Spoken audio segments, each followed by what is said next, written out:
5. You've got to feel bad for repo guys because they're everybody's least favorite person when they're really just doing their jobs, unlike the state cop in this first clip. This is an incident in spring of 2014 where a cop named Charles Vernier was arrested outside his home for assaulting a repo man there to repossess his Nissan Xterra, presumably because he was behind on payments for it. So the guy pulled up just trying to do his job when Vernier came out to argue with him, getting him in a powerful chokehold and keeping him there on the back of his own tow truck, claiming that the repo guy pushed him first. Unfortunately for Charles Vernier, his wife cares more about the law than he does, and managed to capture the whole incident on video. This video proves outright that the repo driver did not do what he was accused of, and even shows her frequently begging him to put an end to his 8-minute long chokehold. And it's even her who calls the local Los Lunas police to come out and deal with it. While Vernier may think that the cops will take his side, and he even tries to pull rank over them, he ends up getting stared down by a loaded taser, with one of the officers demanding that he let go of him and put his hands on his head to be arrested. But it seems that he'd rather be on the run than in jail, so he tries to make a break for it, which ends in him pitifully tripping over his own feet and landing in the dirt. The story doesn't end there, because it turns out that Vernier was already on paid suspension from the New Mexico police force and was under investigation to find out if he was mentally stable enough to be a police officer. Going by the things seen in this clip, I'd say he's almost certainly not, and I hope they did the right thing and fired him. But when Los Lunas police show up, it's Vernier who's in trouble. Step around the vehicle now. Step around the vehicle now. Turn around. Turn around. Turn around. Turn around. The state cop finally starts to listen, and then... Put your hands on your head. No, I'm not being handcuffed today. Yes, you are. Turn around. He bolts before tripping over his own feet. How does Officer Vernier describe it? I was walking away from you and you used an excessive amount of force. You were walking away. I was walking. Number 4. Moving on to Utah next for a pretty stomach-churning example of what can happen if you're a woman and a police officer decides he just doesn't like the look of you, or that he really likes the look of you, as the creepy case may be. Last year in Layton City, a woman named Amanda Houghton took her story to the press after she was involved in a bad car accident and called the police to come and help her. A driver rear-ended her at 30 miles per hour in a crash which resulted in her car being completely totaled. And the behavior of the arresting officer, one G. Schatzman, just added insult to injury on what was already a traumatic day. When he showed up, he ordered Amanda out of her car and claims that she was making jerky movements and speaking rapidly, which to be honest seems understandable given she just barely survived a traffic collision. The cop decided to initiate a field sobriety test, which she failed because she was probably in shock after the events of the morning, and then proceeded to search her, claiming that he had reasonable suspicion she was driving under the influence. However, this search turned out to be very invasive, and if a guy on the street had done it, it would certainly be classified as a sexual assault or some degree. When taken to the police station and then to the hospital afterwards, she was subjected to 2 blood tests, both of which came back completely clean and proved she had no drugs or alcohol in her system. Scarily enough, Schatzman's superior officer defends his actions, saying he had probable cause to search, though Amanda's lawyer in her case against Layton City Police says this was an unconstitutional search and it violated her rights.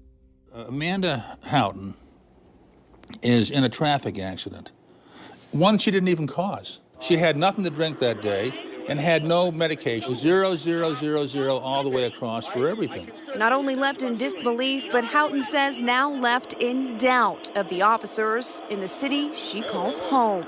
The police department, I can't trust them. Number 3. This video was filmed and uploaded by one honorable citizen in San Antonio, Texas, who believes wholly that everybody should obey street parking laws, including cops, and films this clip to prove that a police car is violating Texas laws by parking in a no parking zone. He's braver than me because he follows it up and goes into a nearby coffee shop to question 2 cops he saw in there, asking them their names and badge numbers and informing them that the car outside on the street is parked illegally. It's not either of these cops who have parked it, but eventually one of them radios his colleague to come down and answer about what's going on, which he does, and the self-described good citizen recites to him the specific public safety law the officer is violating by parking there.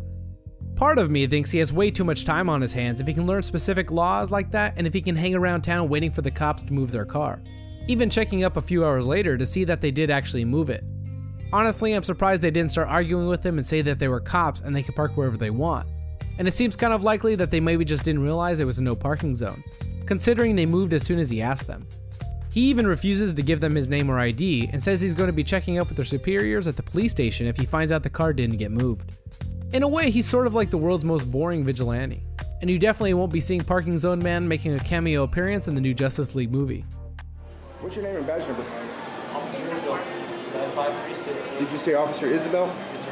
And what's your badge number? 9536. And your name and badge number? You want me to come closer and look at it? Sure. You can't tell me? We're filming it. It's right Okay.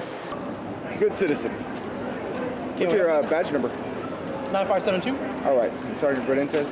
Yes, sir. So I went and asked the officers up there who was driving that patrol car over there. I didn't know if you're aware, and I'd like to inform you. Number 2. More traffic violations now. But this time something way more dangerous than parking a few meters out of the actual parking zone. Because this is a video of a cop speeding down a busy highway. And considering he doesn't have his lights flashing or sirens blaring, I'm assuming he's not on his way to stopping a crime, meaning the speeding is illegal. It's scary to watch how fast this police cruiser is going in the video and overtaking all the vehicles in the lanes on the right. The guy filming is a little bit of an anti-hero, because to keep up with the speeding vehicle, he has to speed himself.